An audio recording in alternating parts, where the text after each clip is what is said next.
See a lot of pictures of HiyA as he's looking a little bit worried. One of those players that plays with his mouth open, reminiscent of Stork. And now this command center is going to be floated up. So this 4 o'clock base has actually been held, and SkyNet's desperately trying to take back control of this game. Now going to move towards the 3 o'clock base, going to drop there as well. Has tanks waiting outside as the SCVs come out. Oh, mines going off. They're killing off a bunch of tanks, of his own tanks, as well as some SCVs dying in that. But now this 4 o'clock base and 3 o'clock base is not mining, so SkyHigh slowly trying to get back into this game. Everybody screaming everywhere, because SkyHigh seemingly is now pushing the game into his own advantage. I thought HiyA had an advantage here, but now SkyHigh has prevented 2 bases from mining. It has his own 3 bases mining, again using those dropships to such skill. Now he just has to be careful not to walk those right into a trap. On the opposite side, now HiyA is finally thinking of trying to harass this 2 o'clock base. Not really too much to defend inside the base itself. Those vultures are going to have free reign, but now on the natural going to be a drop. All those SCVs in danger. Tanks and Goliaths going to drop in, and the CJ bench looking confident. Savior waving his arms around. Now finally this 2 o'clock base is going to be cleaned up. Those vultures there in a very bad position. And overall, I think SkyHigh is actually taking this match. Look at this guy. He's stoic. He's confident. He's looking like he knows he's won this. And HiyA, I'm sorry, is looking very worried. Now he's going to have his natural completely depleted. And he's just trying to reinforce with some vultures and Goliaths. He is actually going to be able to clean this up. All those tanks are badly damaged, but overall, just the damage this guy has done to HiyA's economy at this point is very, very bad for him. So, mind you, he's lost a lot of ground forces, but he's going to be able to use them again. He's using those just those 2 single dropships to such expert perfection. CJ, I love seeing the teammates of SkyHigh just watching there going, oh my god, could he do this? Will he do this for us? Will he win for us where we have managed to fail? Because seriously, I'm telling you guys, if SkyHigh manages to actually pull this off, he's going to be the complete and absolute forever hero of CJ Entus. They're going to, wow, it's going to be insane, the love that they're going to throw on him. And I would so love it. Now, showing the face of HiyA is looking so worried. Really, he hasn't really established any bases so far. He still has his 4 o'clock is dead. His 3 o'clock has been taken care of as well. His natural is his main is mined out. His natural is mining out. He needs more bases because he's mining out at this point. That's the main thing. SkyHigh now. HiyA gonna put down a command center right in the location of their forces, and on the opposite side, HiyA trying to come in from the back. But what's the important thing here is that SkyHigh has mining, while HiyA does not. And if SkyHigh just managed to survive this, just manages to prevent the mining, just wait for HiyA to mine out, that's going to be it. He's going to be able to starve him out, and that's going to be the end of it.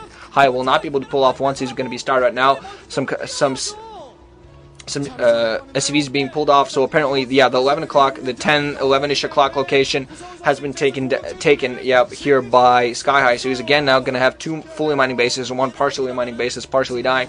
Now going to move out those dropships again, going to engage the 1 vultures they're trying to harass with SCVs, so that's going to get taken care of, and just trying to plant troops on every side to make sure that all of his mining bases are protected, because he knows that as long as he just goes around preventing that, he's going to be in a good position. Now, what's critical on the opposite side is that HiyA actually has weapons 2 upgrades, whilst SkyHigh has no upgrades. So he's been using a lot of money on just ground forces. He's going to see whether it actually comes down to haunt him soon or not, whether he's actually going to be able to pull this off despite this disadvantage that he has.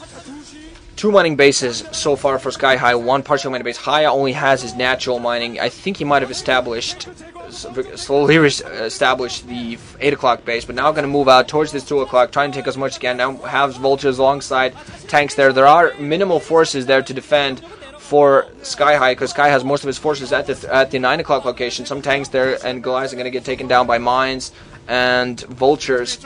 So this 2 o'clock position is going to be in a little bit of danger. Really needs to think of reinforcing it very soon with some tanks. He has some tanks there to defend, so he knows that HiyA is not going to walk towards getting a scan off there, trying to get a positioning on those tanks to know when there's going to move in. HiyA has actually quite a few ground forces, and now on the opposite side, SkyHigh is going to go for the drop again. So if HiyA doesn't manage to do some bursts, it's actually SkyHigh is going to drop upon this entire tank line. No, he's not actually going to drop because they managed to unsiege in time, but what he does smartly there is forcing those tanks to unsiege, to just keeping HiyA on his toes, keeping him completely pressured, and this is an insane game. Now actually SkyHigh is going to move towards this 8 o'clock location with tanks and Goliaths, some vultures I think alongside. He's also using his dropships to drop in. His vultures, the mines are going to help HiyA out though, because there's not really far too many mines for the tank to move in, but Sky has more tanks, so he's going to be able to engage with the right scan going off for both players.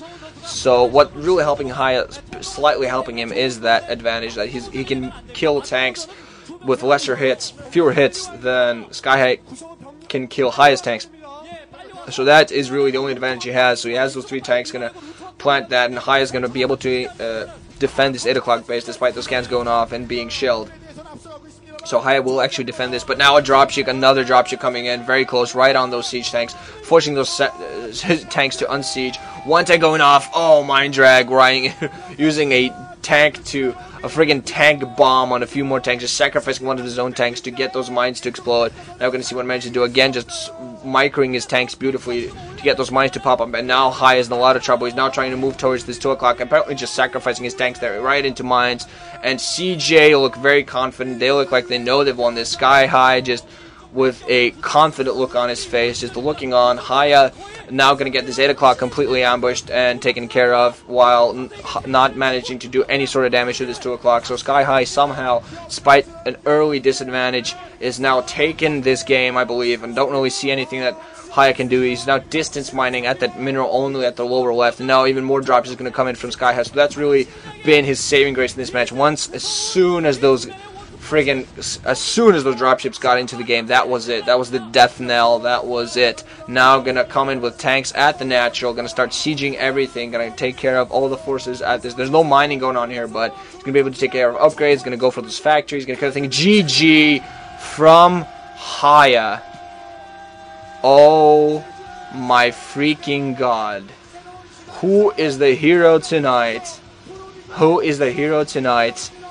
SkyHigh doing what Iris, Effort, Savior could not, pulling out a reverse all kill for CJ Entus and making them Winners League champions. The amount of fangirls he's going to get in his bed is not even funny. Now they're going to show a picture of HiyA. Yeah, he obviously looks disappointed. He knew he had that game. Well, he didn't have it, but he had an advantage, and he didn't manage to press it. SkyHigh, I'm not even sure why they're not throwing the guy up. So yeah, they're going to do a little team huddle. Seriously, SkyHigh's going to have bragging rights for quite a while. Even if he doesn't do anything in individual leagues, it doesn't matter. He's going to have bragging rights for so long. I mean, are you kidding me? So, Hwaseung OZ now going to have the reputation of, you can't do anything without Jaedong. Seriously.